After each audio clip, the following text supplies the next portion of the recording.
시간에는 우리가 지금 배운 논리적 개념들이 우리 사회가 논리적, 합리적인 사회가 되기 위해서 왜 핵심적으로 알아야 되느냐, 그런 개념들을, 그런 것에 대해서 구체적인 예를 통해서 살펴보겠어요. 여기 뭐 새로운 개념에 대한 설명이 필요한 것도 아니고 그렇기 때문에 주로 내가 준비된 문건을 그냥 읽는 방식으로 하겠습니다. 다민이가 읽을래? 내가 읽을까? 내가 그냥 읽을게. 네.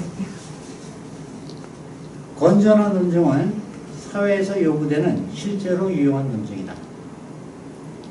한 논증이 건전한 논증이면 일정한 주장의 근거나 증거라 할 수 있는 전제들과 주장하고 있는 내용인 결론 사이에 올바른 논리적 관계가 성립하고 전제들이 실제로 참여해야 하므로 참인 전제들로부터 참인 결론이 논리적으로 귀결되기 때문이다.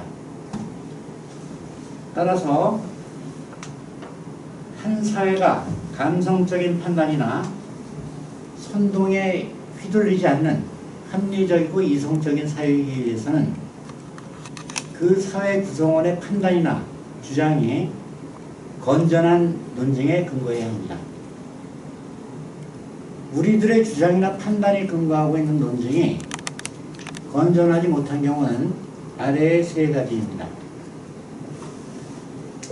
PPT 한번 보여서.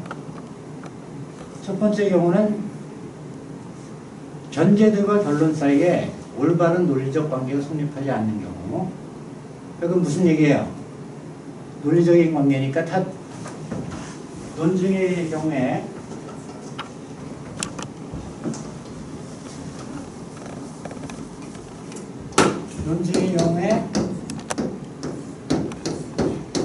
이 둘 사이의 논리적 관계는 어떤 관계밖에 없어요? 두 가지 관계가 있죠.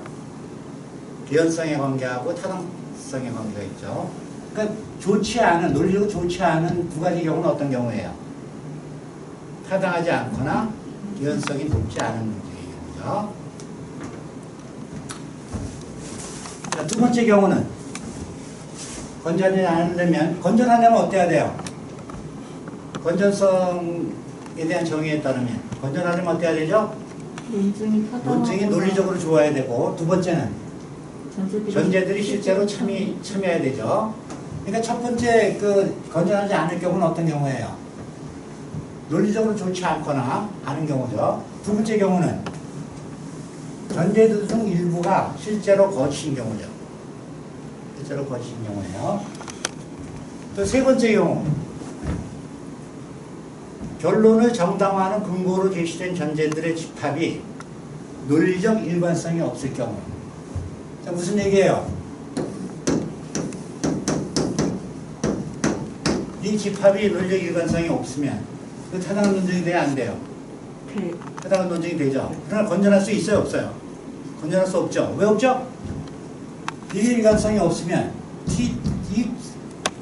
하여튼 어떤 전제들이 붙든 간에 세 개가 동시에 참을 수 없죠. 그 TTTF가 성립하지 않고, 따라서 타당한 논증이긴 하지만 전제들이 동시에 참을 수 없으니까 근본적으로 건전할 수 없는 거죠. 이게 세 가지 경우가 있어요.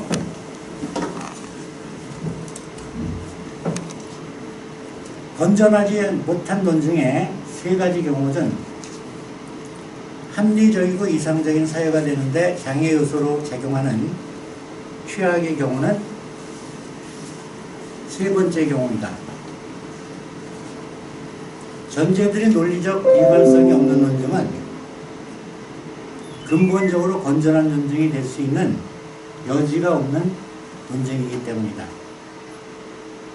첫 번째 경우인 전제들과 결론 사이에 올바른 논리적 관계가 성립하지 않는 경우에는 올바른 논증이 위한 논리적 요건을 만족시키지 못하고 있다는 것을 설명하여 잘못된 주장을 하는 사람을 설득시킬 수 할 여지가 있다.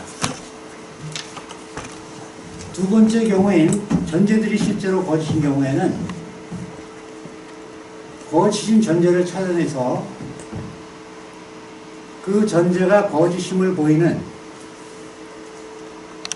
합리적이고 과학적인 증거를 제시하여 그 전제가 거짓임을 설득할 수 있을 것이다. 세 번째 경우에는 전제들의 동시에 참을 수 없으므로 논리적 일관성이 없는 전제들로 구성된 모든 논증은 논리적 기준을 만족시키는 타당한 논증이다. 7, 8으로 돌려봐. 만약에 네모, 세모, 5가 전제들의 집합인데 전제들의 집합에 일관성이 없으면 이 첫 번째 논증, 이 논증 타당한 논증이에요, 안 해요? 주민이? 타당한 논증이에요. 타당한 논증이지. 왜 타당한 논증이에요? 전제들이 결론이 무엇인가 상관없이 TTTF일 경우가 없죠. 이 논증은 두 번째 논증. 타당해요. 이것도 타당하죠? 전제들이 참이고 결론이 거짓 가능성 없으니까. 자, 첫 번째 논증의 결론은 뭐예요? 이거 말도 안 되는 결론이죠? 그렇죠? 두 번째 논증의 결론은 우리가 배운 개념 중에 어떤 개념에 속해요, 이거? 어떤 명제예요? 논리적 거짓이요. 이거 논리적 거짓이에요. 이게 무슨 얘기가 되냐면 일관성이 없는 전제들로부터는 말도 안 되는 엉투당투한 말이 나오거나 결론으로 논리적 거짓조차 나올 수 있다는 얘기죠. 자, 첫 번째 논증의 결론은 명백한 거짓의 명제이고 두 번째 명제의 결론은 논리적 모순의 명제입니다. 그러나 전제들의 집합인 네모, 세모, 5가 논리적 일관성이 없으면 첫 번째 논증과 두 번째 논증은 모두 타당한 논증입니다. 이처럼 전제들의 집합이 논리적 일관성이 없을 경우 어떠한 명제도 타당한 논증의 결론으로 귀결될 수 있습니다. 그러나 논리적 일관성이 없는 전제들로 구성된 논증은 전제들이 동시에 참일 수 없으므로 근본적으로 건전할 수 없는 논증입니다. 이를 바꿔서 말하면 논리적 일관성이 없는 전제들로부터 귀결된 어떠한 명제도 신뢰할 수 없다는 것을 의미한다고 할 수 있습니다. 세 번째 경우에 해당하는 전제들의 집합이 논리적 일관성이 없는 경우, 세 번째 경우에 해당하는 건전하지 못한 논증은 아래 두 가지로 구별될 수 있습니다.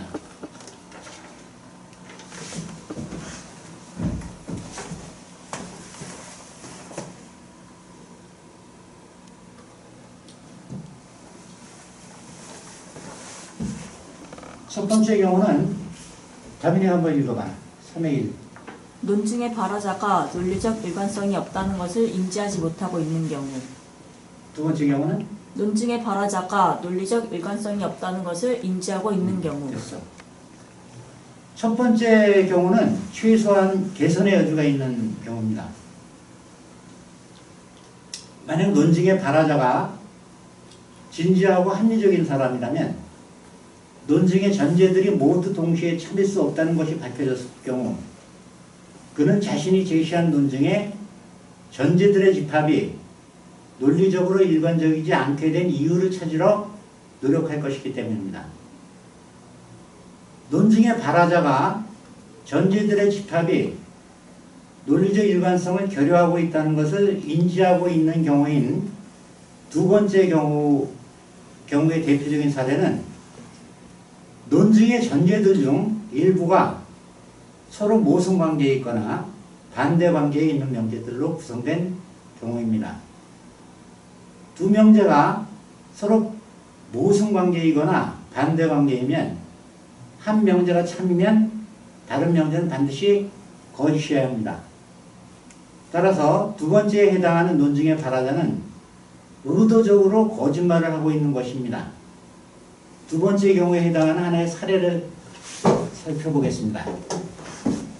한 중학교에서 얼마 후에 있을 총학생회장 선거에 출마할 준비를 하고 있는 A군은 자신이 속한 학급에서 자신을 반장으로 지지하는 학급원이 과반에 미치지 않을 경우 총 학생회장 선거에 나서지 않겠다고 공식적으로 선언했다. 그런데 반장 선거 결과 A에 대한 지지율이 20%에도 미치지 못했다. 그러나 A군은 며칠 후에 있을 총학생회장 선거에 출마했고 당선되었다. 총회장으로 학생회장으로 당선되었다. A군의 발언과 이에 따른 그의 행동은 아래처럼 정리될 수 있습니다.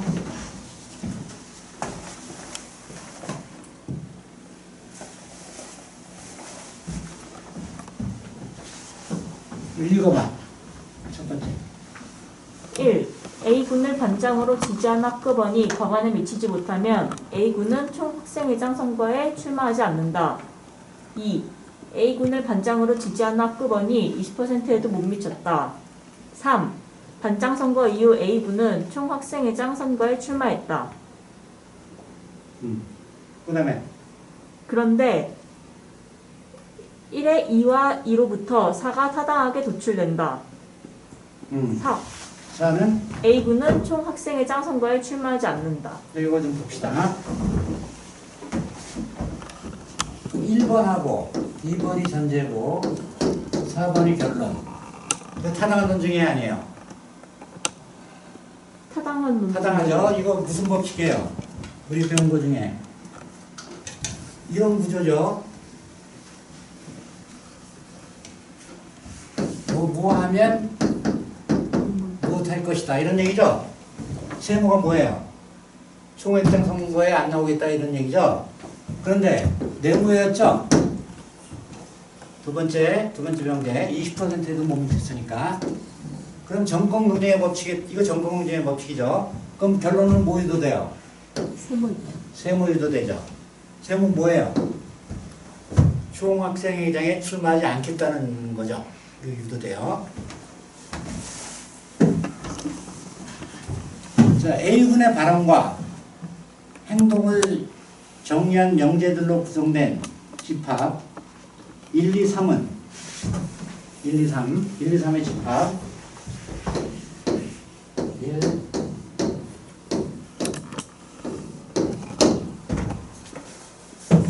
1, 2, 3은 논리적 일관성이 없는 집합이고 4는 1과 2로부터 직접적으로 도출되는 연역적 결론이므로 A군은 의도적으로 거짓말을 한 것이라고 할 수 있습니다. 1, 2, 3의 명제들로 한 논증의 전제가 구성되면 논증의 결론이 무엇인지 여부와 무관하게 그 논증은 타당한 논증입니다. 앞에서 보았듯이 전제들의 집합이 논리적 일관성이 없으므로 논증의 전제들이 동시에 참일 수 없기 때문입니다. 이것은 A군이 자신의 약속을 어기게 된 정당한 이유를 학급원 모두를 포함한 전체 학생들이 납득하도록 설득하지 않는 한 앞으로 그가 하는 어떤 말도 믿을 수 없다는 것에 다름없습니다. A군이 자신의 약속은 반장 선거에 이기기 위한 전략이었다고 말했다고 합시다. 이 말은 앞으로 전략적인 필요가 있을 경우 언제든지 거짓 약속을 하겠다는 언급과 크게 다르지 않습니다. A군의 이야기는 지어낸 것에 불과하지만 A군의 경우와 유사한 사례를 우리가 살고 있는 사회에서 흔히 찾아볼 수 있습니다. 논리학자의 입장에서 볼 때 논리학의 가장 기초적인 개념인 논리적 일관성을 지키려는 자세나 노력이 경시되거나 무시되는 현상이 만연하는 것은 가장 우려되는 사회현상 중 하나입니다.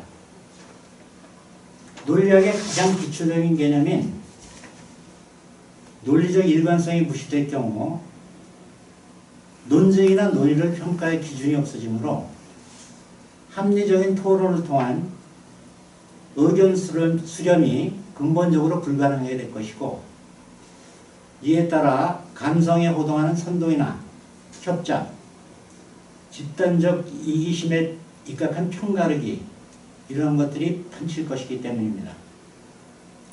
논리적 일관성을 지키려는 노력을 통해 논리적이고 합리적인 사회가 되게 하는데 가장 큰 영향을 끼칠 수 있는 집단은 정치인들을 위한 사회 지도층이라고 할 수 있습니다. 기본적으로 이들의 언행은 이들이 속한 사회를 구성하는 국민 전체를 대상으로 하기 때문입니다. 여러분도 심심하면 집에서 논리적 개념의 중요성이 무시되는 그런 사례들을 한번 찾아보세요. 그래서 나한테 보내주면 내가 아주 잘 써먹을게요. 여기까지 합시다.